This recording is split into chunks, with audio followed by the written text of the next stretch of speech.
بسم اللہ الرحمن الرحیم۔ السلام علیکم دوستوں، سلطان صلاح الدین ایوبی کی دوسری ایپیسوڈ کو کنٹینیو رکھیں گے کہ جب زکوئی سلطان صلاح الدین ایوبی کی خیمے میں گئی۔ اصل کہانی سننے سے پہلے یہ ضروری معلوم ہوتا ہے کہ ان واقعات سے پہلے کے دور کو دیکھا جائے۔ سلطان صلاح الدین ایوبی کے نام، اس کی عظمت اور تاریخ اسلام میں اس کے مقام اور کارناموں سے کون واقف نہیں؟ ملت اسلامیہ تو اسے بھول ہی نہیں سکتی، مسیحی دنیا بھی اسے ہمیشہ یاد رکھے گی۔ لہٰذا یہ ضروری معلوم نہیں ہوتا کہ سلطان صلاح الدین ایوبی کا شجرہ نسب تفصیل سے بیان کیا جائے۔ ہم جو کہانی سنانے لگے ہیں وہ اس نوعیت کی ہے جس کی وسعت کے لیے تاریخ کا دامن تنگ ہوتا ہے۔ یہ تفصیلات واقعی نگاروں اور قلم نگاروں کی ریکارڈ کی ہوئی تھی۔ کچھ سینہ بسینہ اگلی نسلوں تک پہنچتی ہے۔ تاریخ کے دامن میں سلطان صلاح الدین ایوبی کے صرف کارنامے محفوظ کیے گئے ہیں۔ ان سازشوں کا ذکر بہت کم آیا ہے جو اپنوں نے اس کے خلاف کی، اور اس کی بڑھتی ہوئی شہرت اور عظمت کو داغدار کرنے کے لیے اسے ایسی لڑکیوں کے جال میں پھنسانے کی بار بار کوشش کی گئی جن کے حسن میں تلمساتی اثر تھا۔ تاریخ اسلام کا یہ حقیقی ڈرامہ 23 مارچ 1169 کے روز سے شروع ہوتا ہے جب سلطان صلاح الدین ایوبی کو مصر کا وائسرائے اور فوج کا کمانڈر ان چیف بنایا گیا۔ اسے اتنا بڑا رتبہ ایک تو اس لیے دیا گیا کہ وہ حکمران خاندان کا نونہال تھا، اور دوسرا اس کے لیے اول عمر میں ہی وہ فن حرب اور ضرب کا ماہر ہو گیا تھا۔ سپاہی گیری وارثے میں پائی تھی۔ اس کے ذہن میں حکمرانی کے معنی بادشاہی نہیں، اسلام کی پاسبانی اور قوم کی عظمت اور فلاح و بہبود تھی۔ اس کا جب شعور بیدار ہوا تو پہلی خلش یہ محسوس کی کہ مسلمان حکمرانوں میں نہ صرف یہ کہ اتحاد نہیں بلکہ وہ ایک دوسرے کی مدد سے بھی گریز کرتے تھے۔ وہ عیاش ہو گئے تھے۔ شراب اور عورت نے جہاں ان کی زندگی رنگین بنا رکھی تھی، وہاں عالم اسلام اور خدا کی اس عظیم مذہب کا مستقبل تاریک ہو گیا تھا۔ ان امیروں اور ان کے وزیروں اور مشیروں کے حرم غیر مسلم لڑکیاں سے بھرے ہوئے تھے۔ زیادہ تر لڑکیاں یہودی اور عیسائی تھی جنہیں خاص تربیت دے کر ان حرموں میں داخل کیا گیا تھا۔ غیر معمولی حسن اور اداکاری میں کمال رکھنے والی یہ لڑکیاں مسلمان حکمرانوں اور سربراہوں کے کردار اور قومی جذبے کو دیمک کی طرح کھا رہی تھی۔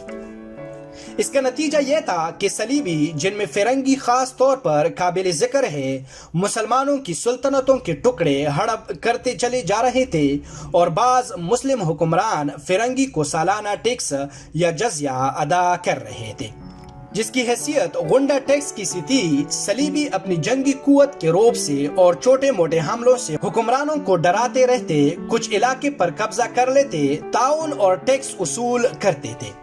ان کا مقصد یہ تھا کہ آہستہ آہستہ دنیائے اسلام کو ہڑپ کر لیا جائے۔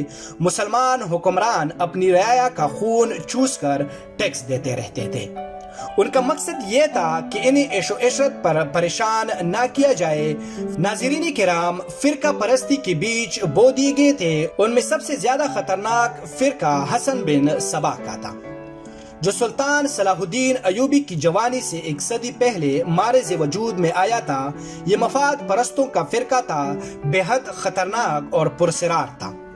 یہ لوگ اپنے آپ کو فدائی کہلاتے تھے، جو بعد میں حشیشین کے نام سے مشہور ہوئے، کیونکہ وہ حشیشین نام کی ایک نشہ اور شے سے دوسرے کو اپنے جال میں پنساتے۔ سلطان صلاح الدین ایوبی نے مدرسہ نظم الملک میں تعلیم حاصل کی۔ یاد رہے کہ نظم الملک دنیائے اسلام کی ایک سلطنت کے وزیر تھے۔ یہ مدرسہ انہوں نے قائم کیا تھا جس میں اسلامی تعلیم دی جاتی تھی اور بچوں کو اسلامی نظریات اور تاریخ سے بہرور کیا جاتا تھا۔ ایک مورخ ابن الطاہر کے مطابق نظام الملک حسن بن صبا کے فدائیوں کا پہلا شکار ہوئے تھے، کیونکہ وہ رومیوں کی توسیع پسندی کی راہ میں چٹان بنے ہوئے تھے۔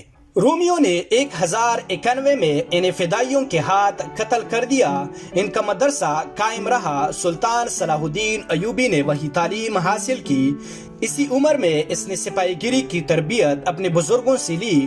نور الدین زنگی نے اسے جنگی چالیں سکھائی، ملک کے انتظامات کے سبق دیے اور ڈپلومیسی میں مہارت دی۔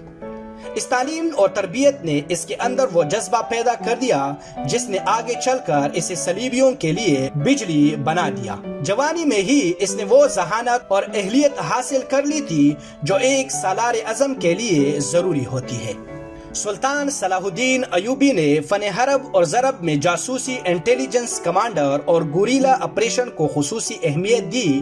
اس نے دیکھ لیا تھا کہ صلیبی جاسوسی کے میدان میں آگے نکل گئے ہیں اور وہ مسلمانوں کے نظریات پر نہایت کارگر حملے کر رہے ہیں۔ سلطان صلاح الدین ایوبی نظریات کے محض پر لڑنا چاہتا تھا جس میں تلوار استعمال نہیں ہوتی۔ اس کہانی میں آگے چل کر آپ دیکھیں گے کہ اس کی تلوار کا وار تو گہرا ہوتا ہی تھا، اس کی محبت کا وار اسے کہیں زیادہ مار کرتا تھا۔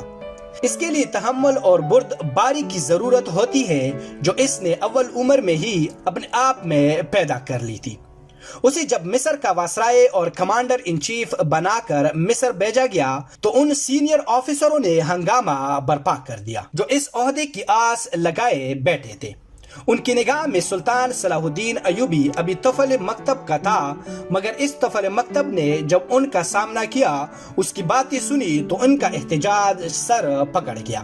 مورخ لین پول کے مطابق سلطان صلاح الدین ایوبی ڈسپلن کا بڑا ہی سخت ثابت ہوا۔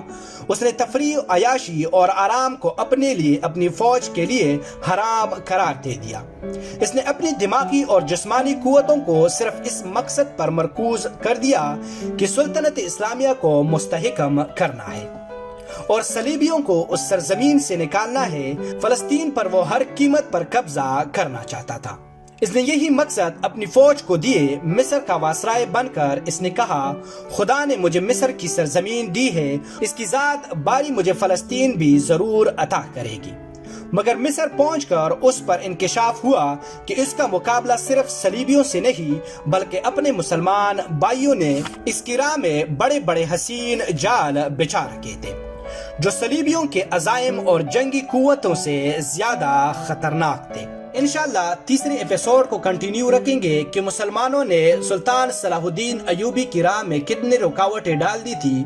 آج کے لیے بس اتنا ہی۔ اپنے اور اپنے گرد و نواح کا بہت زیادہ خیال رکھیں۔ Thanks for watching my video. السلام علیکم ورحمۃ اللہ وبرکاتہ۔